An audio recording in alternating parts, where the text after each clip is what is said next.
હવે સ્વાધ્યાય 2.2 પ્રશ્ન નંબર 1 અને એનો દાખલા નંબર 6 એની રકમ શું છે કે 3x² - x -4 તો અહીં આપણને કિંમત આપી દીધી છે બરોબર આપણો p ઓફ x આપી દીધું તો પેલી આપણી શરત શું હતી કે p ઓફ x બરાબર 0 લેતા 0 લઈ લીધો ચાલો હવે આગળ ચાલો 3x² - x -4 બરાબર 0 હવે શું થાય કે છેલ્લાનો અને પહેલાનો ગુણાકાર એટલે અચળ સંખ્યા અને x વર્ગના સહગુણકનો ગુણાકાર તો 4 તરીને 12 એટલે 4 × 3 શું થાય 12 હવે તમે 12 ના એવા ભાગ પાડો કે -x આવે તો એક શું છે 4 તરી 12 બે પોતે દેવા છે કે જો 4 × 3 કરો તો પણ 12 આવે અને 4 માંથી 3 બાદ કરો તો પણ 1 વધે પણ આપણે કેવો લાવ છે માઈનસ તો -4 વત્તા +3 તો બરાબર શું થાય -1 થાય તો અહીં -1x છે તો -1 આવી ગયો તો આ એના બે ભાગ પડશે કે -4 વત્તા 3 બાકી 6 દુ 12 થાય તો એ કોઈ આવવાના નથી તો ચાલો પહેલા એ એક પદ લખ નાખી ભાગવાળું 3x² -4x વત્તા 3x -4 બરાબર 0 રેડી આ પદ લખાઈ ગયું હવે તમે જો આ બંનેમાં કંઈ કોમન નીકળે છે નીકળતું હોય તો પહેલા અંડરલાઈન કરો બબ્બેની જોડી બનાવો કંઈ કોમન નીકળે છે કંઈ તો પહેલામાં જો તો x કોમન નીકળે છે શું નીકળે છે x માત્ર ને માત્ર x બીજામાં કંઈ કોમન નહીં નીકળતું પણ કાઉન્ટ સર્ચે જાય તો કંઈ ન નીકળતું એક તો નીકળતો તો ચાલો હાલો આપણે કોમન કાઢીને વાત કરીએ પહેલામાં શું કોમન નીકળ્યા તો કે x તો x કોમન કાઢ્યું કાઉન્ટ્સમાં વધશે 3x કારણ કે 2x માંથી 1x જતું એટલે 3x -4 બીજામાંથી કઈ કોમન નહીં નીકળતું તો +1 પછી શું વધશે અહીં કાઉન્ટ્સમાં 3x -4 બરાબર 0 હવે આને આખાને અંડરલાઈન કરો જો તો 3x -4 3x -4 બંનેમાં કોણ છે તો એ કોમન કાઢલો આખો કાઉન્ટ્સ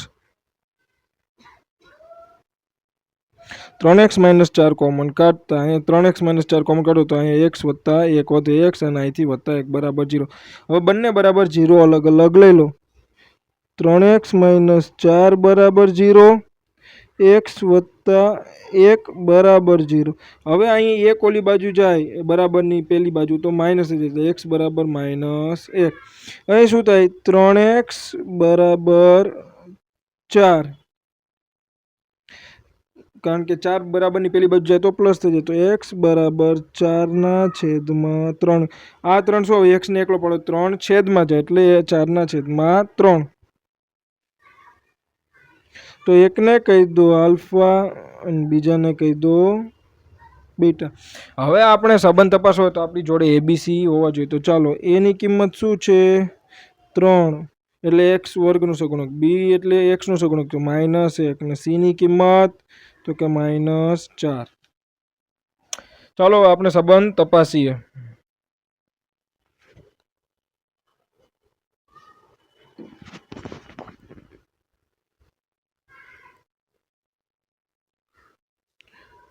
શૂન્યોનો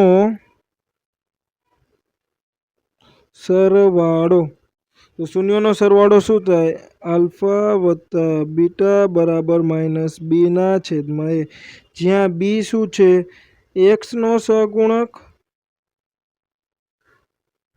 અને એ શું છે x વર્ગનો સહગુણક ચાલો હવે કિંમતો મૂકીએ તો આલ્ફાની કિંમત શું હતી જોવો જોઈએ તો કે 4/3 બીટાની -1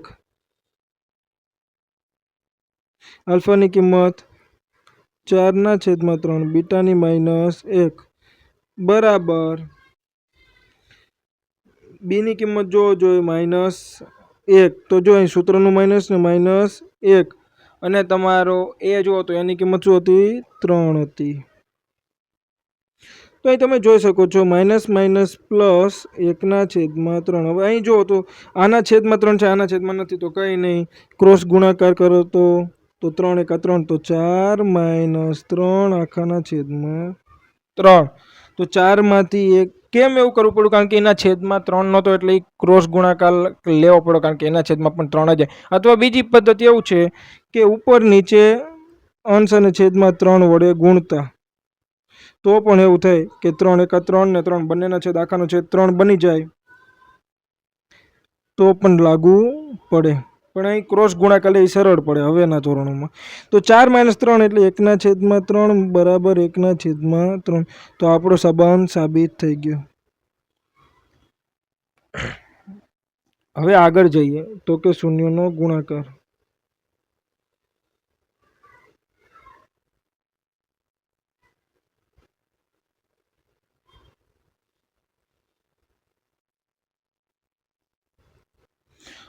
શૂન્યનો ગુણાકાર એટલે કે શું થાય? આલ્ફા ઇન્ટુ બીટા બરાબર સી/એ, જ્યાં સી શું છે? અચળ પદ,